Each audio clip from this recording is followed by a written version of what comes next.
तो आज के इस वीडियो में हम लोग क्लास 10 के काफ़ी ज़्यादा इम्पोर्टेंट महत्वपूर्ण साइंस के 20 ऑब्जेक्टिव क्वेश्चन को देखेंगे जो कि आपके एग्ज़ाम 2025 के लिए काफ़ी ज़्यादा इम्पोर्टेंट रहेगा।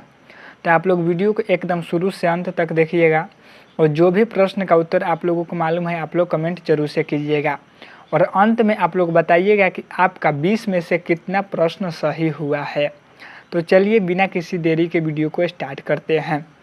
देखिए यहाँ पर पहला प्रश्न है कि हीलियम कैसा तत्व है। तो हीलियम जो है एक अक्रिय तत्व है, तो ऑप्शन नंबर यहाँ पर ए बिल्कुल सही उत्तर हो जाएगा। दूसरा नंबर प्रश्न देखते हैं। यहाँ पर देखिए दूसरा नंबर प्रश्न है कि जल में हाइड्रोजन तथा ऑक्सीजन की परमाणु संख्याओं का अनुपात कितना होता है। तो जल में हाइड्रोजन तथा ऑक्सीजन की परमाणु संख्याओं का अनुपात 2:1 होता है। तो ऑप्शन नंबर यहाँ पर ए बिल्कुल सही उत्तर हो जाएगा। अब कैसे होता है, तो जल का सबसे पहले सूत्र लिखिए। रासायनिक सूत्र होता है H2O। ये किसका सूत्र होता है, तो जल का रासायनिक सूत्र होता है। अब इसमें बोला है हाइड्रोजन, तो हाइड्रोजन की कितनी परमाणु संख्या है, तो 2। तो यहाँ पर लिखिए 2, अनुपात का चिन्ह दीजिए। उसके बाद बोला है ऑक्सीजन, तो ऑक्सीजन की कितनी परमाणु संख्या है, तो कुछ नहीं है, तो 1 होता है। तो यहाँ पर लिखेंगे 1, यानी 2:1। इसीलिए ऑप्शन नंबर यहाँ पर ए बिल्कुल सही उत्तर हुआ है। अगला प्रश्न देख लेते हैं। यहाँ पर देखिए तीसरा नंबर प्रश्न है कि आवर्त सारणी में कितने आवर्त हैं। तो आवर्त सारणी में जो है कुल 7 आवर्त हैं, लेकिन यहाँ पर अगर पूछता कि आवर्त सारणी में कुल कितने वर्ग हैं, तो आप लोगों को बतलाना है कि आवर्त सारणी में कुल 18 वर्ग हैं।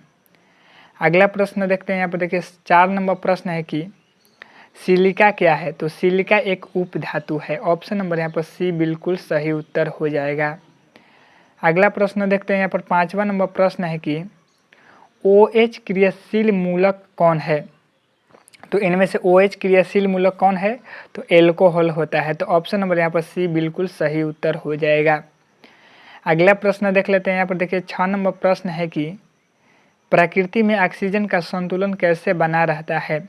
तो प्रकृति में ऑक्सीजन का संतुलन जो है प्रकाश संश्लेषण द्वारा बना रहता है। तो ऑप्शन नंबर यहाँ पर बी बिल्कुल सही उत्तर हो जाएगा।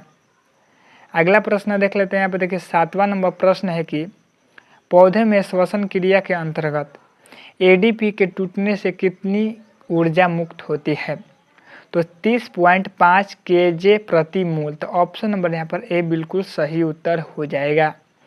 अगला प्रश्न देख लेते हैं। यहाँ पर देखिए 8वां नंबर प्रश्न है कि मानव हृदय में कितने कोष्ठ होते हैं। तो मानव हृदय में जो है कुल 4 कोष्ठ होते हैं। तो ऑप्शन नंबर यहाँ पर डी बिल्कुल सही उत्तर हो जाएगा। अगला प्रश्न देख लेते हैं। यहाँ पर देखिए 9 नंबर प्रश्न है कि मानव हृदय का औसत प्रकुंचन दाब लगभग कितना होता है।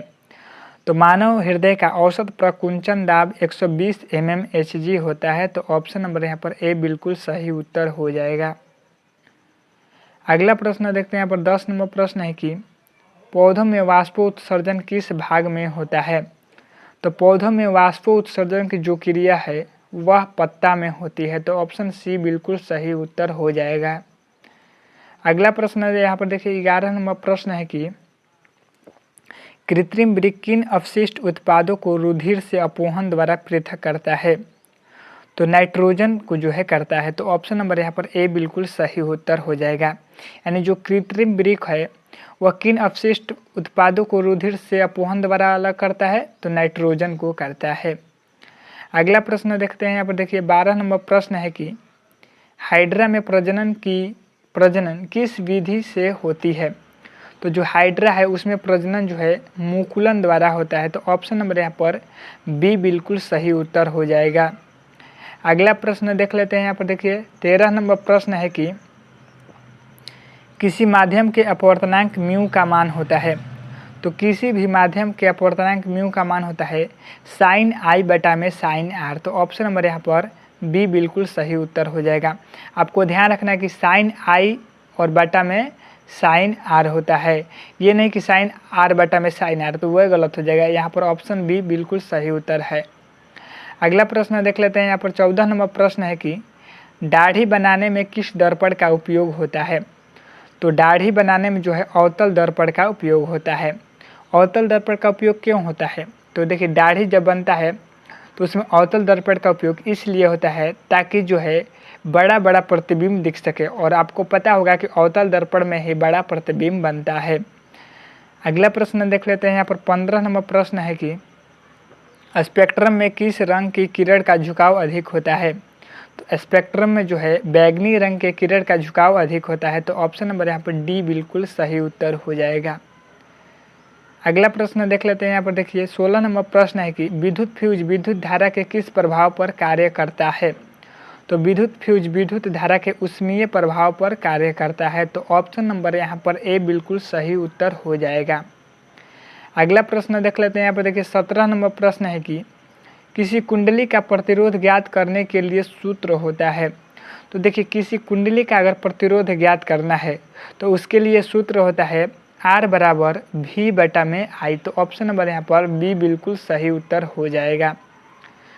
18 नंबर प्रश्न को देख लेते हैं। 18 नंबर प्रश्न है कि डायनमो से किस प्रकार की धारा प्राप्त होती है।